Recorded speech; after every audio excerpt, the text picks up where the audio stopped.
तो आज की इस कहानी में हम देखने वाले हैं कि कैसे स्कूल का जो नॉर्मल स्ट्रेस होता है वो एक बहुत पुराने बहुत गहरे रहस्य से टकराता है। चलिए सीधा कहानी में उतरते हैं। जरा सोचिए, एक तरफ तो फाइनल एग्जाम सिर पर हैं, लेकिन दूसरी तरफ एक जादुई पत्थर को भी बचाना है।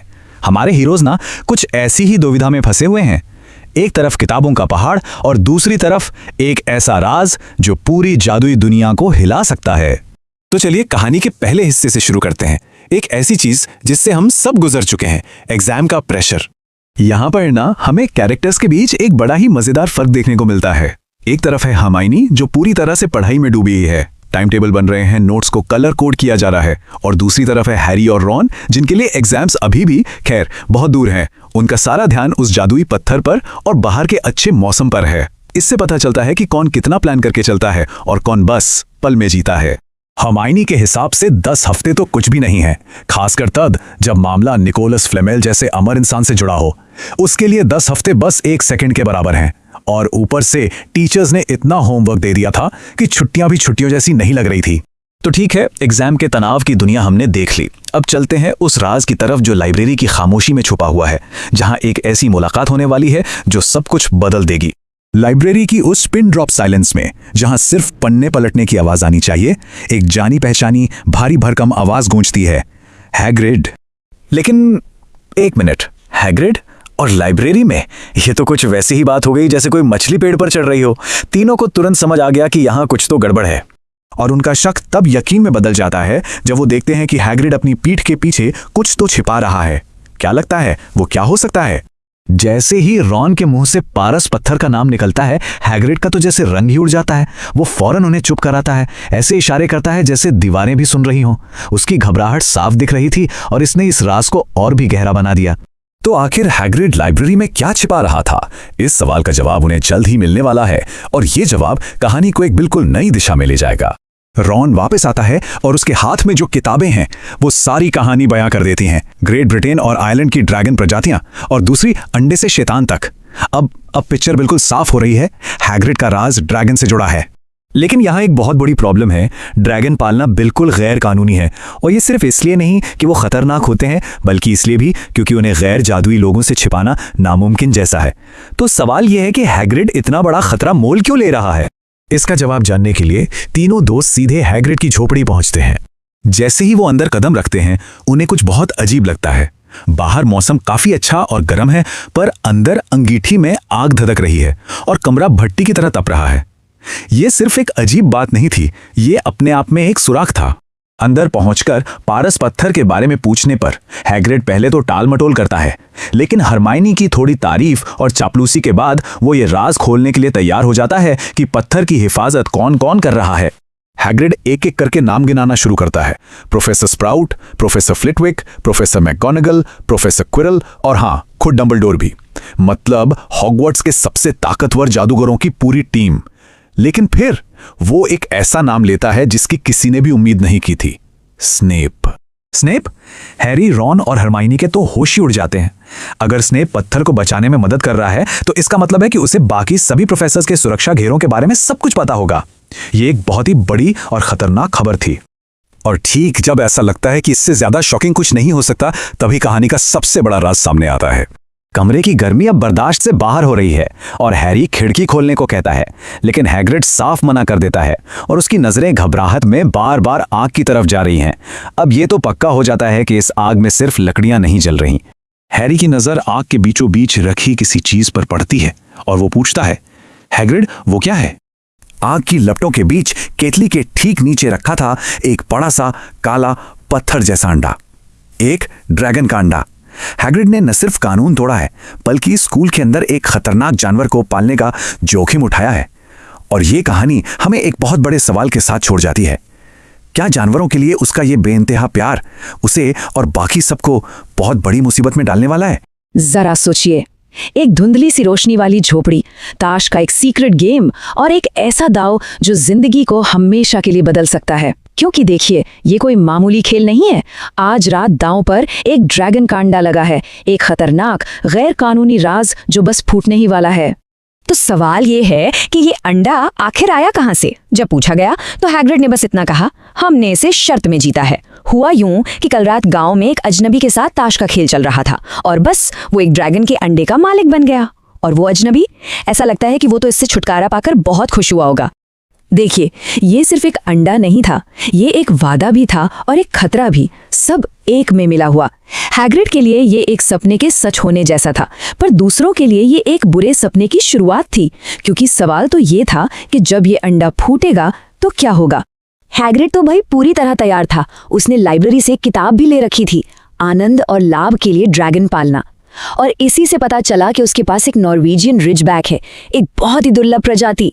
और निर्देश, अंडे को आग में रखो और जब बच्चा निकले तो उसे हर आधे घंटे में ब्रांडी और चिकन के खून का कॉकटेल पिलाओ। आसान लगता है ना?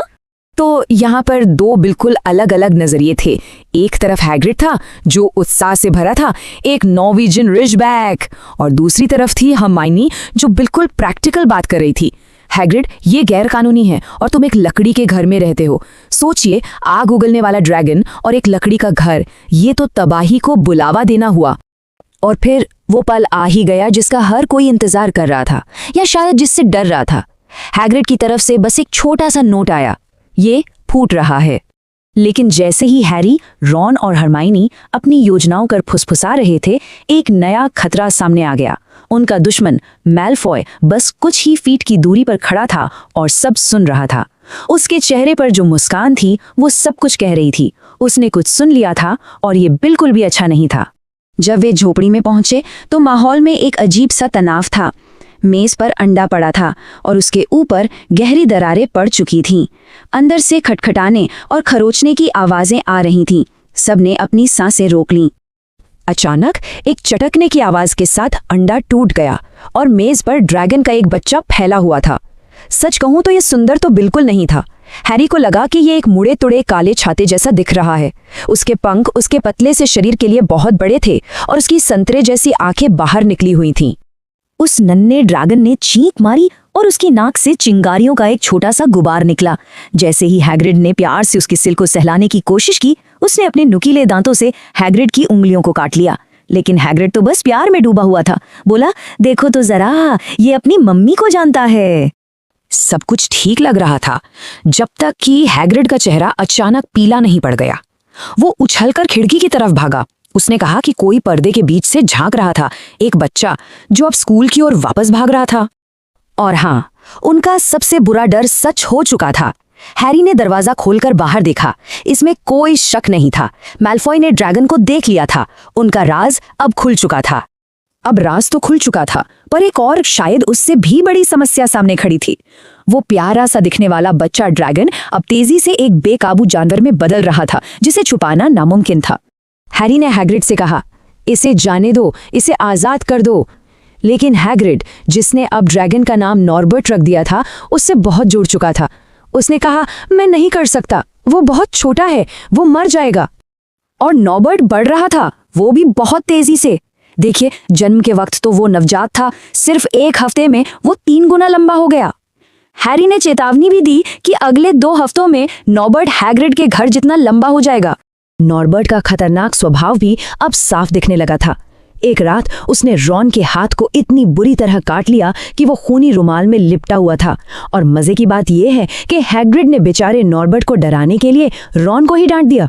मतलब हैग्रिड का भ्रम तो अब एक अलग ही लेवल पर था। वो पागल हो गया है, रॉन ने हैरी को फुसफुसाकर बताया।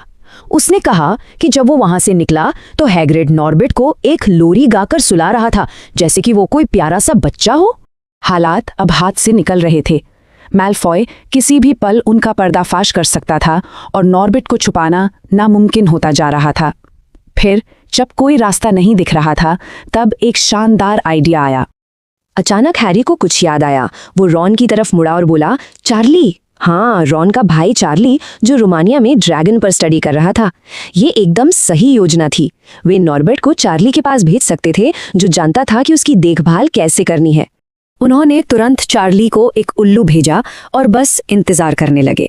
और जवाब आया, मुझे नॉर्वेजियन रिजबैक को लेने में खुशी होगी, लेकिन उसे यहाँ लाना आसान नहीं होगा। मतलब वो मदद करने के लिए तैयार था, लेकिन उसने इसमें शामिल बड़े खतरे का भी इशारा कर दिया था। तो प्लान साफ था, लेकिन उतना ही खतरनाक भी। चार्ली ने बताया कि उसके कुछ दोस्त अगले हफ्ते आ रहे थे। योजना ये थी, शनिवार को आधी रात को ड्रैगन को सबसे ऊंचे टावर पर ले आओ।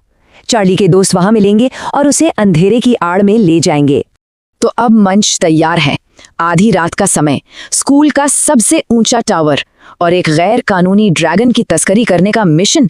सवाल बस यही है कि क्या हैरी, रॉन और हरमाइनी अपने इस बेहद खतरनाक मिशन में कामयाब हो पाएंगे? कभी कभी जब लगता है कि सब कुछ प्लान के हिसाब से चल रहा है, तभी कहानी में एक ऐसा मोड़ आता है जो सब कुछ बदल देता है। ऐसी ही रात की कहानी में गोता लगा रहे हैं, जहां एक छोटे से रहस्य को छुपाने की कोशिश एक बहुत बड़े, बहुत ही खतरनाक एडवेंचर में बदल गई। तो कहानी की शुरुआत होती है बड़े भरोसे के साथ। ऐसा लग रहा था कि उनके पास हर मुश्किल का एक जादुई हल है, एक इनविजिबिलिटी क्लोक, यानी कि एक अदृश्य चोगा। उन्हें लगा कि बस इसके होते हुए तो कोई भी काम मुश्किल नहीं हो सकता। यही आत्मविश्वास, यही भरोसा इस कहानी को और दिलचस्प बना देता है, क्योंकि जैसा कि हम देखेंगे, असलियत उनकी उम्मीदों से कहीं ज्यादा पेचीदा थी। अब देखिए, प्लान सुनने में तो बड़ा सीधा साधा था, लेकिन असल में खतरों से भरा हुआ था। उन्हें हॉगवर्ट्स कैसल से एक गैर कानूनी बेबी ड्रैगन नॉर्बर्ट की तस्करी करनी थी। हाँ, मदद के लिए चार्ली वीजली के दोस्त आने वाले थे, जो उसे रोमानिया ले जाने के लिए तैयार थे। लेकिन स्कूल के नियमों को तोड़ना, और वो भी एक ड्रैगन को छुपाकर, ये कोई बच्चों का खेल तो था नहीं।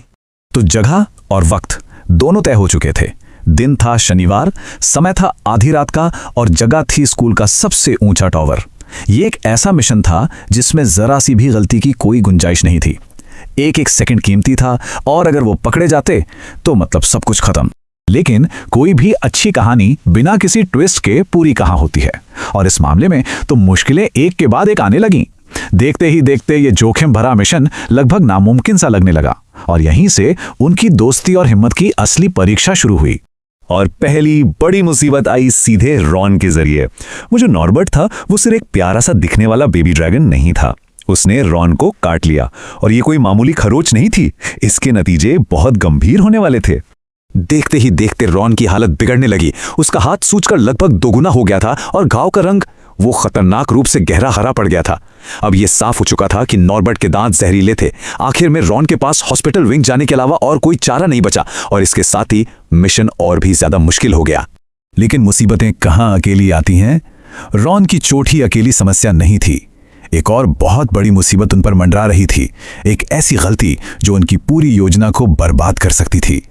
उनका सबसे बड़ा राज अब राज नहीं रहा था। सोचिए कैसे एक छोटी सी लापरवाही से पूरी योजना दांव पर लग जाती है। रॉन को अचानक याद आया कि उनके दुश्मन मैल्फॉय ने वो किताब ले ली है जिसमें चार्ली का खत था।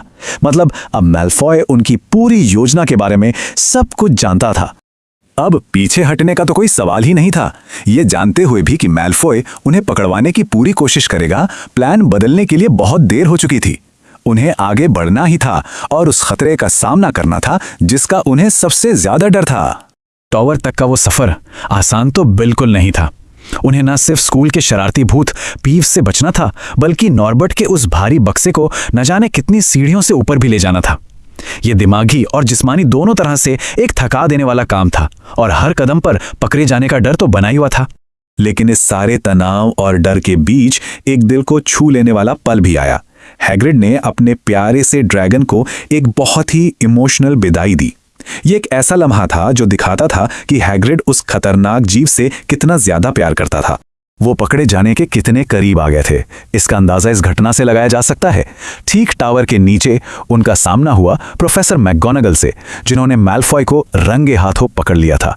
मैकगोनागल ने मैल्फॉय की ड्रैगन वाली कहानी को बकवास कहकर खारिज कर दिया और उसे सजा दी, जिससे हैरी और हरमाइनी के लिए रास्ता बिल्कुल साफ हो गया। और आखिरकार वो टावर की चोटी पर पहुंच ही गए। ठंडी रात की हवा में उन्हें एक अजीब सी आज़ादी और राहत का एहसास हुआ। उनका मुश्किल मिशन लगभग पूरा हो चुका था और सफलता बहुत बहुत करीब लग रही थी। हरमाइनी की खुशी तो जैसे सातवें आसमान पर थी, और उसकी इस एक लाइन में सब कुछ समाया हुआ था। न सिर्फ वो नॉर्बर्ट से छुटकारा पाने में कामयाब रहे, बल्कि उनके दुश्मन को भी उसके किए की सजा मिल गई थी। ये तो एक दोहरी जीत थी।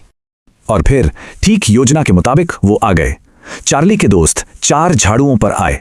उन्होंने नॉर्बर्ट को एक खास हार्नेस में सुरक्षित किया, और देखते ही देखते वो ड्रैगन रात के अंधेरे में हमेशा के लिए गायब हो गया। और बस ड्रैगन जा चुका था। उनके कंधों से जैसे एक बहुत बड़ा बोझ उतर गया था। हफ्तों का तनाव, वो डर, वो राज, सब कुछ उस एक पल में खत्म हो गया था। लेकिन कहानी यहां खत्म नहीं होती। उनकी ये खुशी ज्यादा देर तक टिकने वाली नहीं थी। जब उन्हें लगा कि अब वो पूरी तरह सुरक्षित हैं, तभी कहानी ने एक और खतरनाक मोड़ लिया। उनके दिल एकदम हल्के थे। नौबत चला गया था, मैल्फॉय को सजा मिल चुकी थी और वो बिल्कुल सेफ थे, या कम से कम उन्हें तो यही लग रहा था। वो खुशी खुशी नीचे उतर रहे थे, अपनी कामयाबी का जश्न मना रहे थे और इस बात से बिल्कुल अनजान थे कि नीचे उनका इंतजार कौन कर रहा है। जैसे ही उन्होंने सीढ़ियों के नीचे गलियारे में कदम रखा, अंधेरे से एक चेहरा उभरा। ये स्कूल के केयरटेकर फिल्च का था और उसके ये शब्द उनकी जीत को एक भयानक हार में बदलने के लिए काफी थे। और तभी उन्हें अपनी सबसे बड़ी, सबसे भयानक गलती का एहसास हुआ। जश्न की उस खुशी में वो अपना एकमात्र सुरक्षा कवच, वही अदृश्य चोगा, जल्दबाजी में टावर की छत पर ही भूल आए थे। अब वो पकड़े जा चुके थे, बिना किसी बचाव के। सवाल यह है कि अब क्या होगा।